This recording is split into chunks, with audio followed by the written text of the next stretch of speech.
Morning, Lester. One can certainly see that the taxi strike is over today. Driving down Wynberg Main Road, taxis going the wrong way, going through red robots, stopping in the road, generally making life miserable for everyone, other motorists on the road. Welcome back, taxis. Charles, good morning. How are you? Hi, Lester. Very well yourself. Very good. What's on your mind? You're in talk about back to Yeah, normal. Lester, man. You know what? I don't want to get on the bandwagon with this taxi bashing and all that. But as a concerned citizen of Strandfontein, I'm very concerned. Reason being, every morning when I get to the intersection of Spine Road and Strandfontein Road. Now, from Strandfontein Road, when you turn left into Spine, there's a designated lane there for turning left. But you know what these guys do? The center lane, you're supposed to go straight. You can't turn left there because there's a yellow arrow, which means that you don't have there's no option. But you know what these guys do? Every morning we stand in a very long queue waiting to turn left because of the traffic congestion. What they do is they form a long line of taxis and they cut us off even before we can turn left. So we end up standing there for almost up to 20 minutes at a time. Some mornings, just trying to turn left to get into Spine Road. Now, I think that these guys, this taxi, Santaco, whoever they are, I think they must stop moaning and try and get these guys retrained to become responsible drivers. I think that is the solution for this whole issue. Now, I heard this morning they are threatening again. Maybe they want to go back to their strike. I think it's wrong. I don't think that JP and them must give in to these hooligans because this is really, it's becoming a major problem. I mean, it's criminal, man. It's really criminal the way these guys carry it. I haven't heard any threat of returning to strike action, but what I do know is Santaco in the Western Cape saying that they will file a court interdict today to stop the city from impounding its member taxis. They accusing the city of impounding several minibus taxis over the weekend, despite last week's agreement not to do so. But I very much agree with you 100% on the training on drivers. Correct. I've been driving now for 40 years. I can remember when we went for our, that time they used to call it extra heavy articulated. That was now for the horse and trailers. We had to go for something like defensive driving there at Milnerton at the race course. We had to go through all of those things. But nowadays, I don't know how these guys get their license, honestly.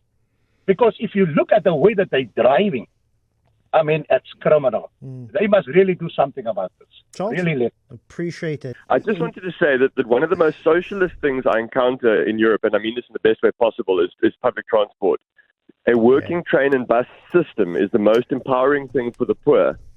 And I have to just say that this morning, being on the road and moving around and having taxis back on the road again, it makes me realize, in contrast to last week, how much stress taxis actually cause. I mean, every time you try to go around the corner, there's a taxi stopped illegally in the wrong place. Whenever there's a long row of cars, it's because there's some who stopped wherever he wants to offload one person. If you actually look at the way taxis function, I wish we could do a study into how much our traffic is slowed down and how much petrochemicals are burnt with all the stopping and starting, which is not coordinated by traffic lights, but just by some who thinks he's the king of the road. Matt, publicly funded public transport is something that we dream about. The socialist utopia, we want it. But of course, the taxi organizations which damaged the railway lines and which burned the buses, apparently not. But let's be realistic. I mean, the best form of defense is attack. And of course you'd want to defend your taxi routes by destroying the train system. But it's a sadness because the train system benefits the poor more than anyone else in Cape Town. The ability to hop on a train, get quickly to your place of work at a low cost is so empowering. Yes, minibus taxis have a last mile advantage with our current lack of infrastructure. But if you look at the stress that they cause on the roads, and we're actually realistic about how much stress they cause South Africans in general and the way they conduct themselves, Watching the guys on the road this morning, they've learnt nothing from last week. They conduct themselves with zero respect for any other road user. They don't even really respect the people in their own vehicles. It's just, I think it's disgusting. I really, really think they're a scourge on the road. And I can tell you something. I'm old enough to remember the transport pre-taxis when there were working bus and train systems. And yes, the last mile was a problem, and especially in the townships. Matthew and Constantia, really appreciate your call. You're right. It's about the 800. On average, taxis are cheaper. They also, on average, are within an 800-meter walking distance to where commuters eventually meet them.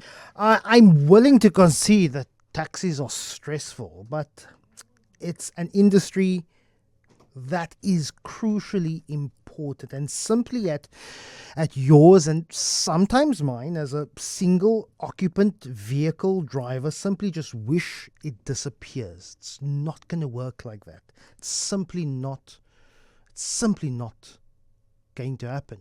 And also, so many who say, oh, it was so lovely driving without taxis. It probably was. It wasn't lovely for the 200,000 people who need to get out of the CBD, only the CBD every single day. It definitely wasn't lovely for them. So yes, of course, I can concede. It causes tremendous stress. But we work to solving a problem. Of course, doesn't absolve bad behavior by taxi drivers, but we need to discuss solutions that includes the design of our roads, the policy of our roads, the policy of where you and I live in relation to how we get public transport. I think that is a more constructive conversation. It's simply just wishing, I'm going to snap my fingers, no more taxes. It simply doesn't work that way.